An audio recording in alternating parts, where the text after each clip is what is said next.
Okay, let's get started. So announcements first. So we have sent out the Doodle link for the graduate students to select which paper they want to present.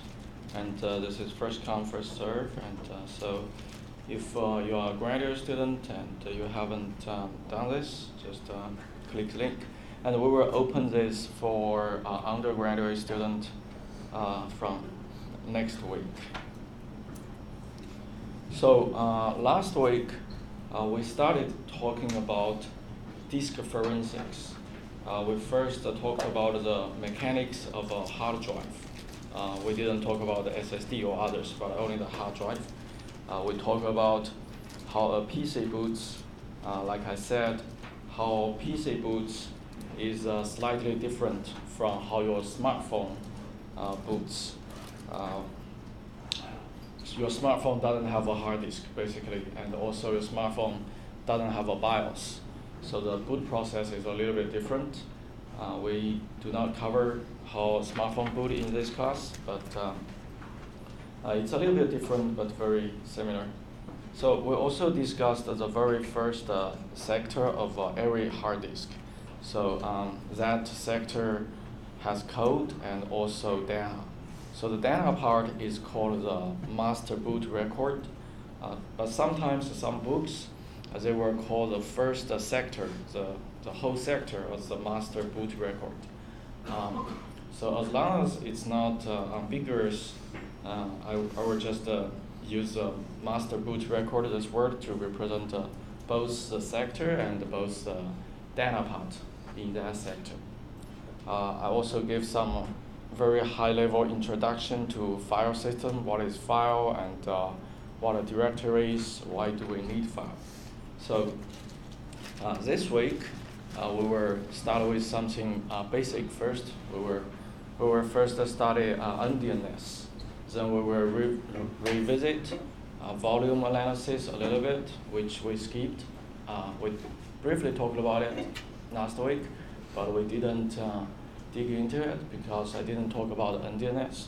And also, in the in-class exercise today, you are going to do a volume analysis using FTK and other tools. Then I will also talk a little bit about the file system analysis. Still very high-level stuff this week. Next week, we will study one of the most popular file system, Microsoft FAT file system, which was, I think, designed by Bill Gates back in 1970s. So we're going to study the structure of FAT, and we will do in-class exercise for you to analyze all the metadata of FAT. So let's start with something very basic first. So when we present any data, we can use different sets of symbols. So if we would present data in binary, obviously we can only use zeros and ones. And if we present data in decimal, then we can use from 0 to 9. In hex, we have 0 to 9 and also A to F. So even though the computers, they can only store a value in a binary format, we can translate those values into different formats. We can transform from binary to decimal, also to hex. So you should be already very familiar with this. How do you convert a value from decimal to binary and also from binary to hex? So I'm not going to talk about how we do this. I will just skip this part. What I want to say is, whenever we want to store something, the operating system needs to allocate some storage bytes. And one byte can only hold 1 byte in the our current modern computer, 1 byte is 8 bits, which can only hold 256 values. And usually this is the smallest unit you can, any programmer or even operating system can use. There are some computers, old computers, 1 byte was not really 8 bits. So if you read some history books, I remember I read somewhere 1 byte is 6 bits before, but I don't remember what kind of computer was that. So one interesting thing is, if you want to store a multi-byte value, that value takes more than 1 byte. So how do you really store that in memory or in any kind of storage or hard disk? So there are basically 2 ways. One is called the big endian ordering, and the next one is called the little endian ordering. So endianness is a concept that it refers to the sequential order in which bytes are stored when they stored in memory, and also when they transmit it over network. So big endian ordering means the most significant byte of the number is stored in the first storage byte. Usually embedded systems such as ARM-based systems, MIPS, also PowerPC, they use big endian. And so all your smartphones, they are using this big endian. This has nothing to do with if it is stored in memory or it is stored in some kind of secondary storage, like a hard disk or SSD or flash. So because this is how the CPU interprets value when it load a value from memory or hard disk. And the little endian is another kind of ordering which puts the least significant byte of the number in the first storage byte. So IA32, IA here is Intel architecture. So IA32 and all other IA64 are using this ordering. So your desktop, your laptop, no matter it's Intel, no matter the CPU is Intel-based or AMD-based, they use little endian. So here are some examples. So we have one actual value. It's in hex, 1, 2, 3, 4, 5, 6, 7, 8. So it has 4 bytes.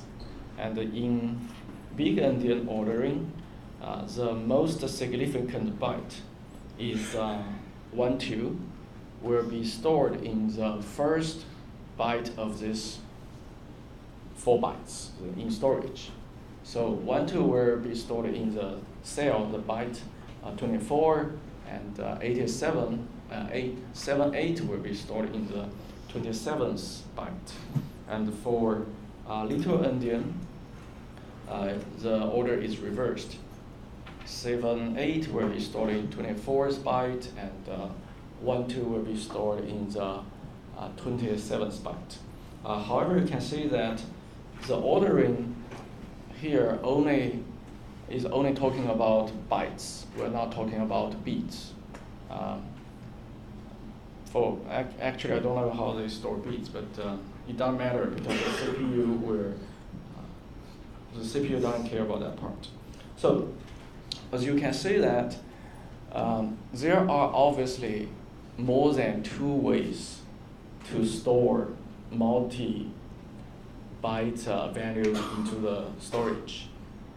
You don't have to store the least significant in the first byte. You can store the least. You can design a new way to store the least significant byte to the 3rd byte or the 2nd byte, whatever you want to do. So, in fact, this kind of scheme were used in previous computers. So, big endian and little endian are not the only endianness we used in the history of computer. So here, yeah. If you had two computers that did it in different orders, if you saved it onto a flash drive, would the other computer know to read it the other way, or just not be able to read the data? That's true. So one example I can give you is internet. So basically, all kinds of computers, smartphones are connected to internet, and they use different endianness. So what happens is the internet itself uses its own endianness. I think it's big endian. So when your program runs on a laptop or desktop, when you send a value to the network, it will use a function called host to network, H2N. It's basically it's in the TCP/IP stack. It's a function, and that function will transform your value to the network value. But obviously, that function can be implemented differently. For example, if the network is big endian and your smartphone is big endian, that function basically does nothing. And if you're a desktop or laptop, then that function will reverse, basically do a reverse ordering there. But for programmers, you always call that function. So it's transparent to you. You only know I always need to call this function. So my program can run on laptop or smartphone. I don't need to change anything. And you can see that the function name is host to network. So they're not directly talking about little to big or big to little. There is another layer. Yeah. So there used to be a computer called a PDP-11, which was a mini computer sold by DEC. DEC was a big company back in 70s or even 60s. So you can see this is a huge computer, but they call it a mini computer compared to supercomputer. So this computer actually they use something not really little endian or big endian. So they call it middle endian ordering. But you can imagine that there are many ways to do this so-called middle endian ordering. So they are not really doing this for integers. They are only doing this for float numbers. So we talked about how to store multi-byte values. What if we only want to store letters or sentence? So the most common technique is to encode the characters using ASCII code. And ASCII code is in hex, it's from 0 to 7F. Basically, it's just 128 values there. And there are some special characters in the ASCII value, like new line, like bell sound, something like that. So usually it's 1 byte per character for ASCII, and the endian ordering doesn't really play a role here because each byte stores the value of a character. So each character is only 1 byte. It's not a multi-byte value. So no matter what platform you are using, the endianness doesn't really play a role here. So for example, here is an example. We have a string which is an address. And the address is number 1 Main Street. So if we want to store this in your memory or hard disk, the first byte we will store the value 1, and there will be a space. Then each character like M, A, N will be stored in using their ASCII value stored in the storage. So there is no endianness. Obviously, we can also use Unicode. And Unicode, the 4.0 version already support more than 9,000 characters, not only in all kinds of languages, and usually it has 4 bytes per character.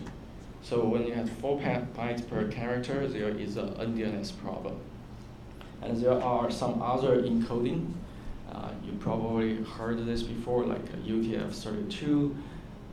In UTF-32, each character has 4 bytes, and the UTF-16, and most of the characters, they will use a 2-byte value, and some less used characters will use a 4-byte value. So if you studied encoding before, the purpose of this is to save the space, make the file shorter. And there are also UTF-8. So the UTF-8, some of the characters will only use 1 byte. Basically, the ASCII words there, they will only use 1 byte. And some other characters could use up to 4 bytes. So I will also talk about a little bit about data structure in this class. So in this class, you will use a lot of data structure, and you are trying to map what you read from hard disk or memory to this kind of data structure to understand the semantics of the data you find there. So data structure basically describes the layout of data, and it can have all kinds of fields, and each field can have its own size and name. And obviously we can read or write based on the data structure on the memory. For example, we have, this is something we dump from memory, from location 0 to, this will be how many bytes? That's right, 16, this is 64 bytes. So here, usually what happens is you dump something like this from memory or hard disk. It's just a binary. It doesn't really make any sense. What you need to do is you need to find the semantics of it. And the semantics usually is given by the data structure. So here we have a data structure. We know this binary is an address. And we know that the first 2 bytes is the house number, and the next 29, 30 bytes are the ASCII encoded string names. So then you can map this kind of data structure to this memory. So you can see the first 2 bytes will be the house numbers. Then if in this case the house number is 2 bytes, then there is an endianness. You need to decide based on the architecture, this is little endian or big endian. If this is a little endian, then the first byte is the least significant byte. And this one, the second byte will be the most significant byte. So the number will be in hex 0001. So basically it's just the number 1. But if this is in big endian, the number will be 100 in hex, which is 256 in this case. So in this case, endianness does play a role there. However, for those ASCII, it doesn't matter. So 40 is just M in uppercase, and 61 is just A, 69 hex is just I. So it doesn't matter the endianness of the system, because each character uses 1 byte, and they just store each character sequentially there.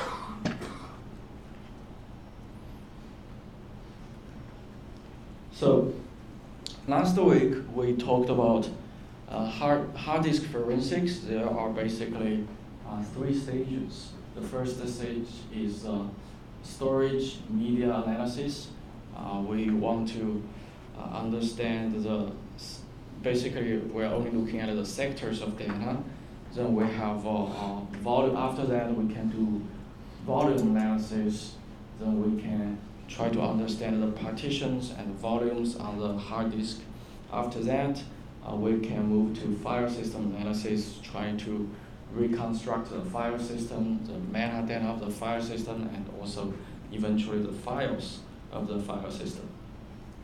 So we discussed volumes or partitions. They're basically a collection of addressable sectors that an operating system or application can use for data storage. And on top of that, we can store file systems and also structured data. Today, you are going to use a tool called MMLS, which can display the partition layout of a volume system. And this is how you use it. You have an image file. So how do you generate the image file? Anyone remember that?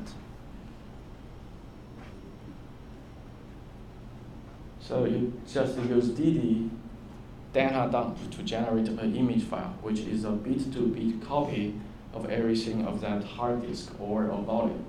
So you can just give that image, which is a file, to this program, and it can tell you the partitions on that image. So can anyone tell me how does it work? By describing, I described the input and output. Can you think how does it work?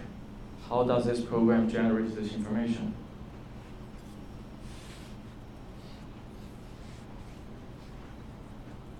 No one? So if that file is actually an image from the hard disk, the first thing we want to do is, also the program wants to do, is to check if that file is really an image. It will check the first sector of that file. And like we said before, if the first sector of that file has this signature, 55AA, usually it means that it is a boot record. In this case, if it's the image of a whole hard disk, then it is a master boot record. So after that, the program MMLS will simply read those partition entries because they are located at fixed, predefined addresses in the first sector.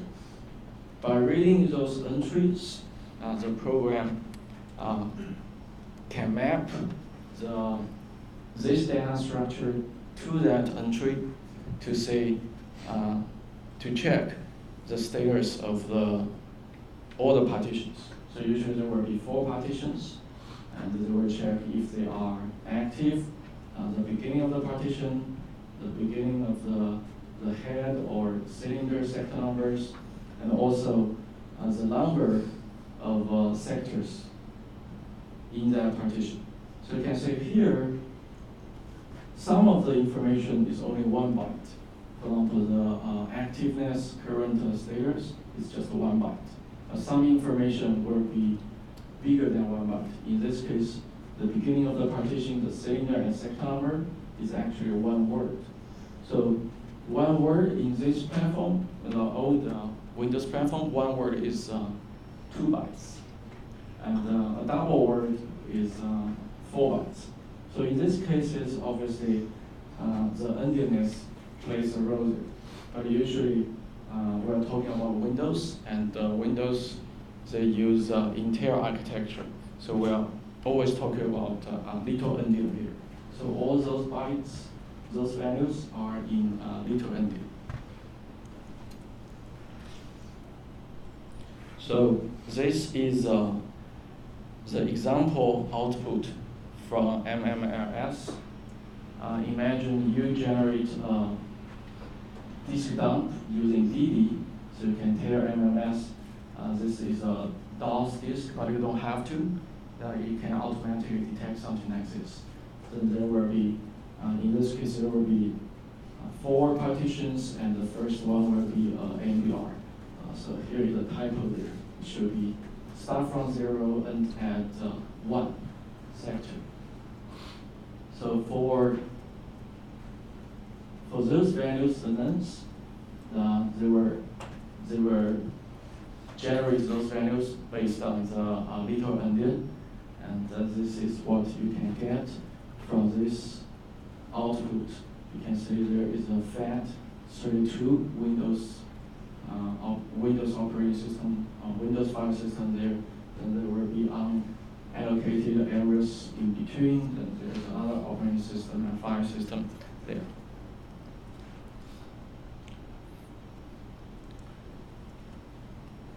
So what I want to show you in this picture is, like I said, for example, the first byte 0, 0, and the second byte 1, 0, 1.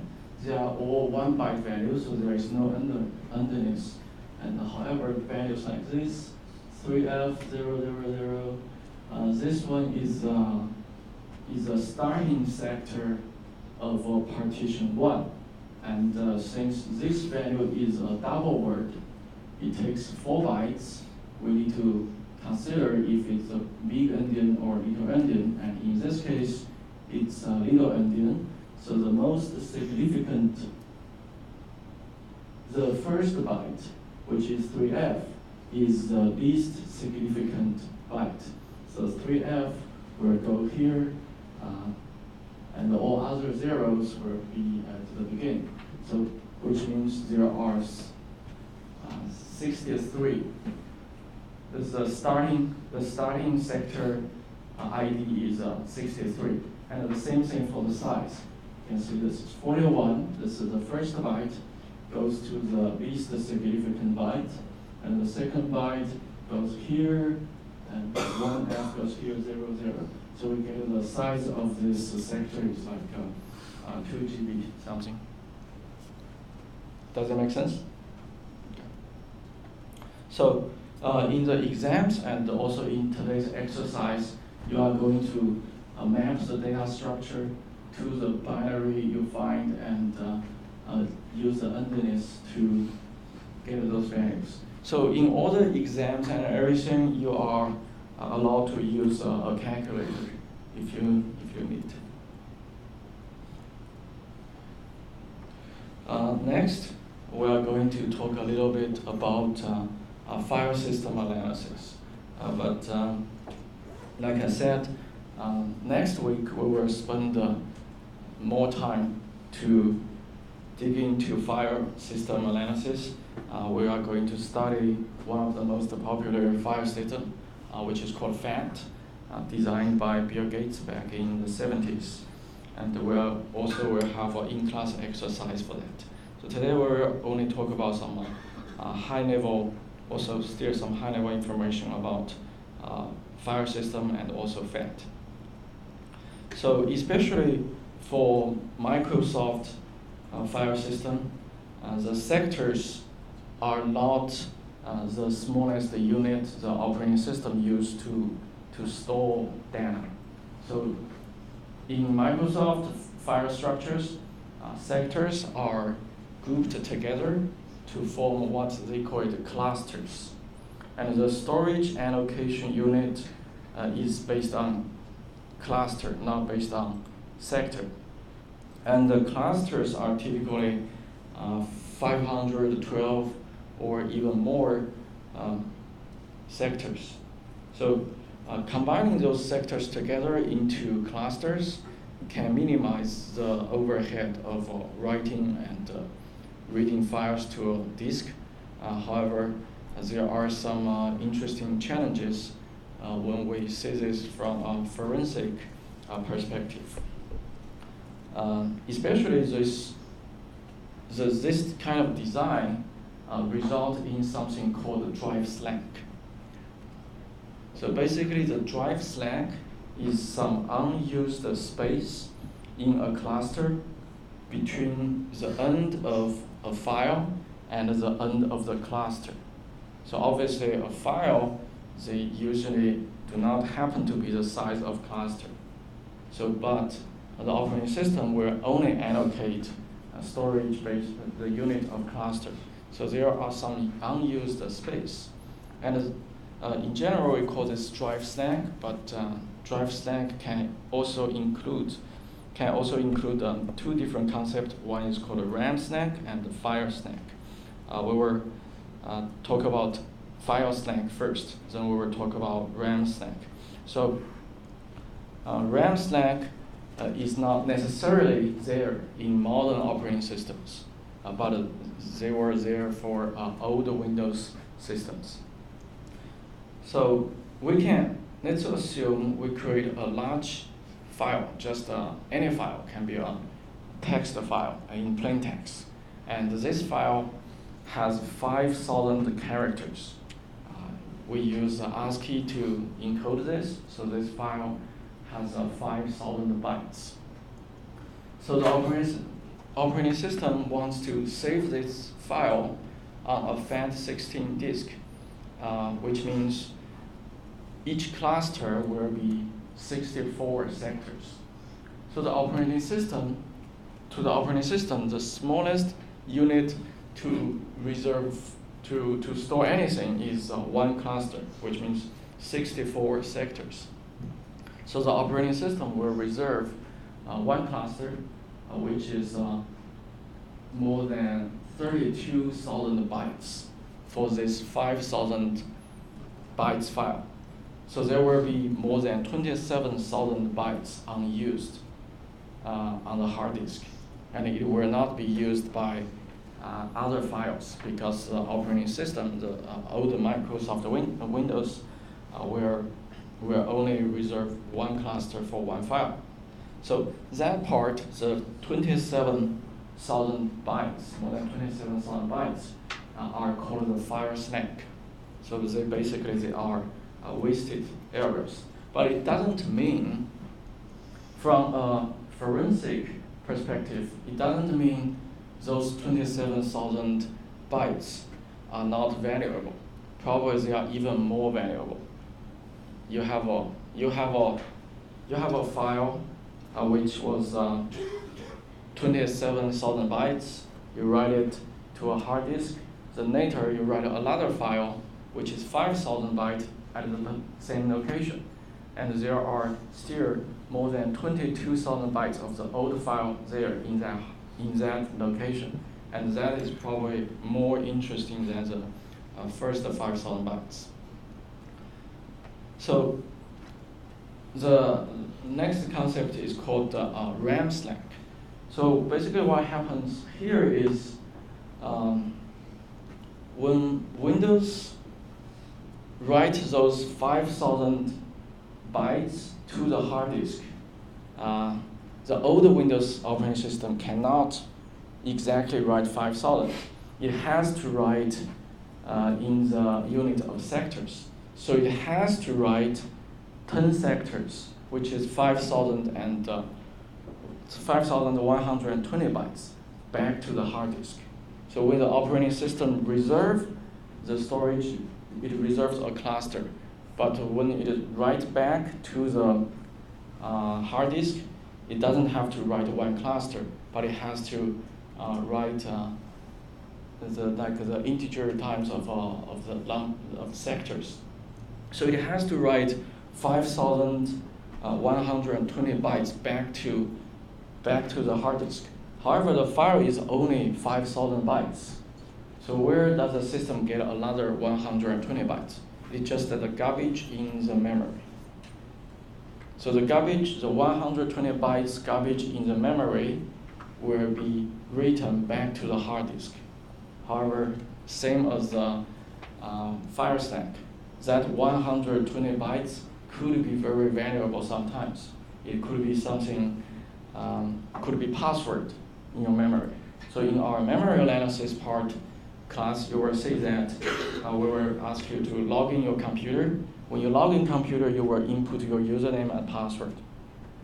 And in memory analysis, memory forensics class, you will find that you can find all those information in the physical memory of your computer. You can find your username and password. They are in the memory, in plain text.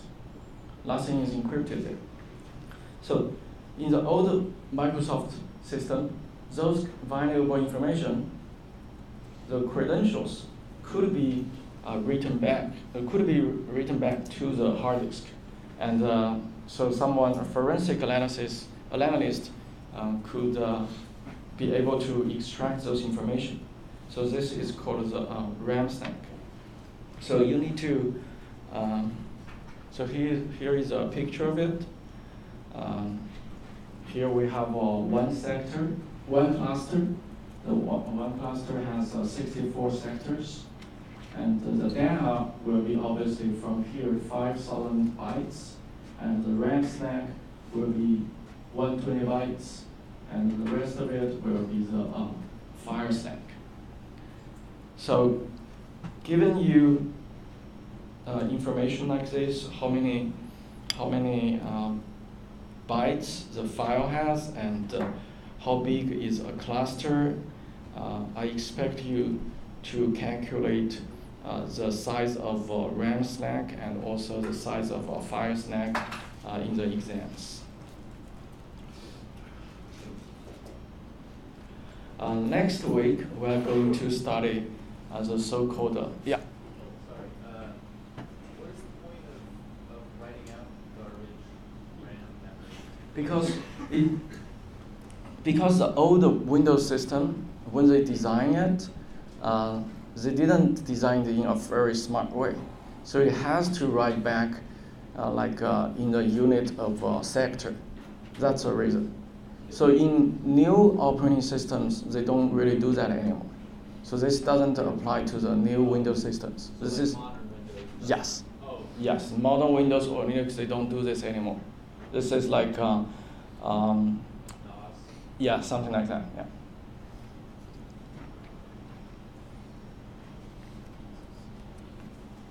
So next week we're going to study the FAT file system.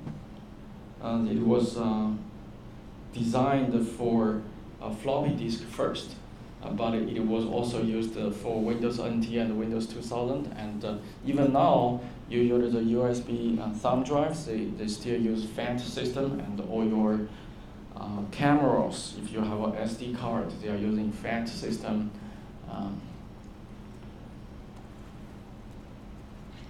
So there are several different FAT, FAT 12, FAT 16, and the FAT 32. The most popular one right now is FAT 32.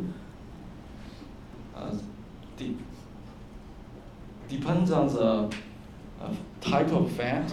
Also also depends on the driver size, the number of sectors per cluster. Are also different. We will talk about this next week. So now we can take a 10 minutes break. Then when we come back, we will do in-class exercise 2.